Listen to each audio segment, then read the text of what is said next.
صباح الخير، عاملين ايه؟ زي ما انتوا شايفين بنعمل بانكيك. الاول حطينا كوبايتين لبن رايب. وبعد كده لو مفيش لبن رايب ممكن نروبه بمعلقة خل عادي. بعد كده ضفنا عليه 3 معالق زبدة وبيضاية، وهنقلبهم كويس قوي البيض مع الزبدة، ونضيف معلقتين سكر، معلقتين حلوين، معلقة الاكل اللي بناكل احنا بيها عادي، ونقلبهم كويس قوي مع بعض. السوائل كده مع بعض نخلطها. إيه ده حاجة سهلة وخفيفة للأولاد، يعني يفطروا بيها، ممكن في اللانش بوكس، يتعشوا بيها قبل ما يناموا، مفيدة ومغذية. هنضيف عليهم كوبايتين من الدقيق، ولو حسينا انه محتاج ممكن نزود كوبايات الدقيق بمعلقة تدريجيا كده، عشان عايزينه يوصل للقوام بتاع الكيكة. تمام. وهنضيف معلقة بيكنج باودر صغيرة، اللي هو كيك شيف، ممكن كيك شيف بيبقى حلو، بيكنج باودر عادي برضو مفيش مشكلة. ونقلب لحد ما يبقى كله داخل في بعضه يمتزج كله في بعضه لحد ما نوصل برضو للقوام اللي احنا عايزينه. وهنرش رشة ملح، يعني ربع المعلقة كده، ونرجع نقلب في بعضه. وحاجة سهلة وخفيفة جدا، يعني سريعة العمايل، يعني مش هتاخد حاجة. وحطينا معلقة فانيليا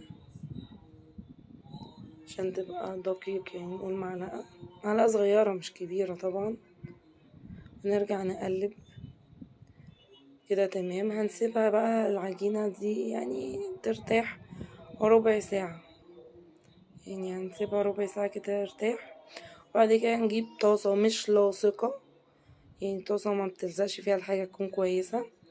ممكن نحط بقى، انا حاطالكوا اختيارين، لا نحط عادي في كوباية فيها بوز، تكون ليها بوز كده نعرف ننزل بيها، او في علبة صوصات ونعمل، تبقى الاسهل لينا يعني الاسهل لينا نشوف ونحط كده زي ما انتوا شايفين، ما بياخدش حاجة.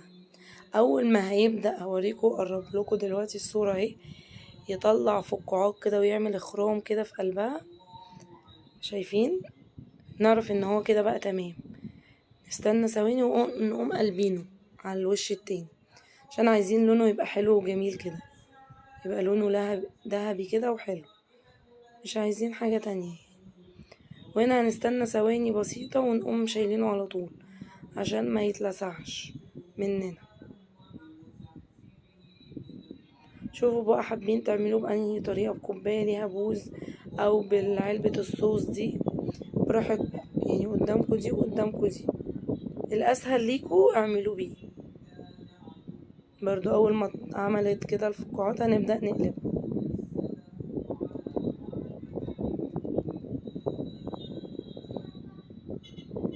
في احمر شوية مني غصب عني يعني. هنخلص بقى الكمية كلها بالطريقة اللي انتوا شايفينها دي او دي، براحتكم على حسب ما انتوا عايزين.